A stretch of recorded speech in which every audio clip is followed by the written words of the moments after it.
Hello friends, welcome back to the new video guys and my YouTube channel guys. Today friend we are going to talk about how can we disable phone tap sound setting in our Infinix phone device. Friends, you want to disable guys this tap sound.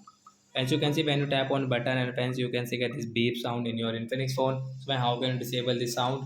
Today friends I will show you. I will tell you in this video.